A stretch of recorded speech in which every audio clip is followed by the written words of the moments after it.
Coach, it's rare to finish any season on a winning note, especially when you're in the playoffs as often as you are. So take me back to last week and what it was like to finish the season with a win. Yeah, it was a big deal to us. We'd been frustrated long enough, and we have to live with the season no matter what. But we realized that we had a couple weeks left to try and really find the fun, and enjoy the heck out of it, and learn too. We want to learn about winning the last couple of games and winning in a row to finish the season, and have that in our back pocket to talk about when we need it later on.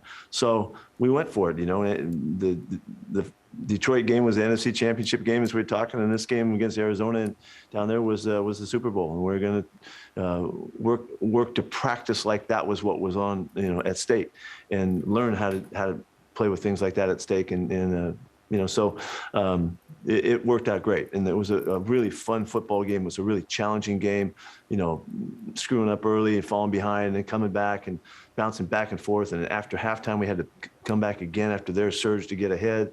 And the mentality of her team was so strong and so much like you want. It was really fun. We except for the fact that we lost one of our guys, got hurt, in Quandre. Other than that, it was a great night of football. Your energy after that game reminded me of the energy you had when we sat down at the NFL Combine back in 2018. And I remember it was the start of a reset of sorts after you missed the playoffs back in 2017. I know it's the end of a long season right now, but do you feel recharged in a sense to get things going for next year? Yeah, I do. I do feel like that. And, there's kind of like always has been, there's kind of been a chip on my shoulder for a long time about you can't ever get enough of it. You can't get enough wins. You can't get enough championships. How many can you win in a row? Has always been the thought, and the disappointments that just eat at your gut.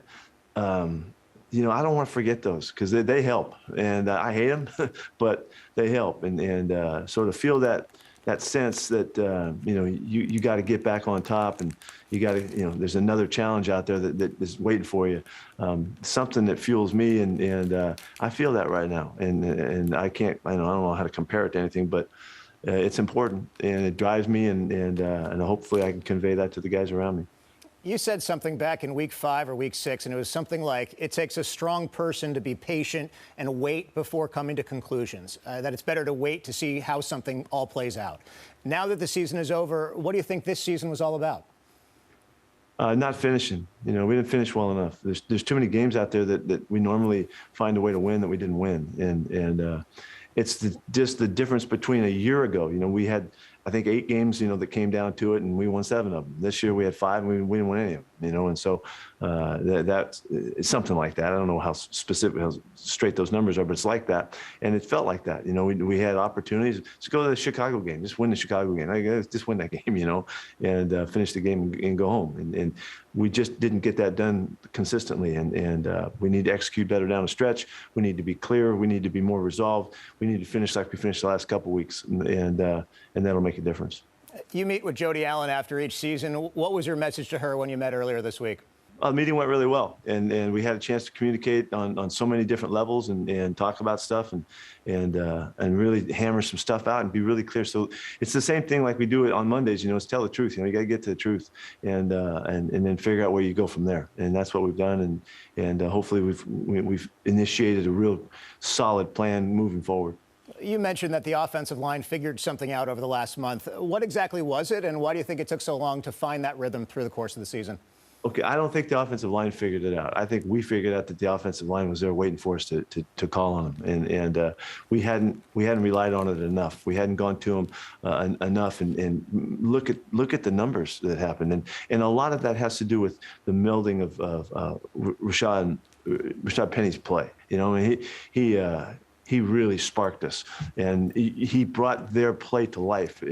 I made the statement to our coaches, I don't know, 6 or 7 games into the season, that the blocking consistency that we were demonstrating on the backside of our plays was there to be taken advantage of, and we weren't capturing it. And it took us quite a ways through the season before we really took advantage of it. And then you saw Rashad take off. And, so it was a hard year for us in terms of the running back position because Chris went out early, and then and Alex got going, and then he got the hernia thing that happens, and it slowed him down, and he couldn't get going. And then finally, Penny got back to full health, and he took off and really sparked a kind of a surge of kind of realization of what we could do.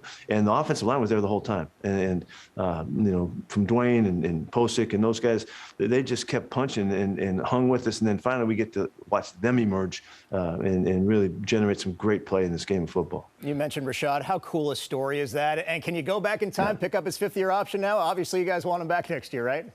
Yeah, man. We can't think of not playing with him. I talked to him in the locker room after the game, and just two guys sitting there, just kind of shaking our head a little bit about how this all took place and all, and really a great sense from him of confidence and peace that he had returned to the image that he knew himself to be,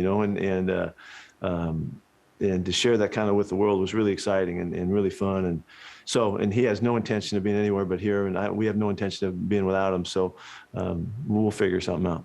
I know you plan on competing at every level as you do every offseason. In your mind right now, where's the biggest need for improvement as you go into next year? Because you said this team is really close. Yeah, I think we gotta do a really nice job in this offseason. We gotta make sure and have a really productive offseason, however it takes shape. Last year wasn't like it needs to be, and I'm not exactly sure how we'll be able to tweak that this time around because I don't know what the rules are going to be. We don't know what the protocols are going to be and all that kind of stuff. But we need to have a more productive offseason so we start faster. We need to be on it, and so we're looking at a number of things that will contribute to that.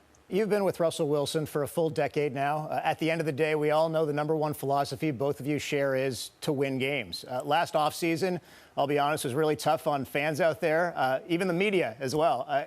You think we can get through an offseason without the rumors and speculation? Are we all on the same page here? I don't know that. I wouldn't try to, I don't want to give you false hopes because there's just so much stuff that can happen, in the offseason. There's unpredictable stuff, but we'll do everything we can to keep it in order and all that. But let me say this, Aaron, that we're going to compete at every turn. That's all we know how to do. That's all John and I have been doing since we got here, and we're not backing off that. We're going to, whatever is there, we got to exhaust the opportunities for our club, and right from the owner.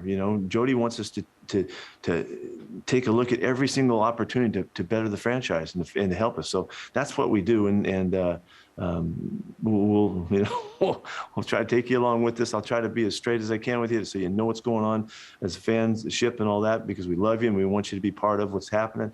But it's going to take us. It's going to take us some time to put it all together. It's just as it always is. There's a lot of really difficult decisions that have to be made this time of year, and they start with the free agents and well before the draft and all that. And so I love this locker room. I love this team and what they bring, leadership, and how much they love to practice and play and work together and play for one another. We've got the nucleus of a championship right here, and so we're going to try to keep that together, and we'll take you with us as we go through it.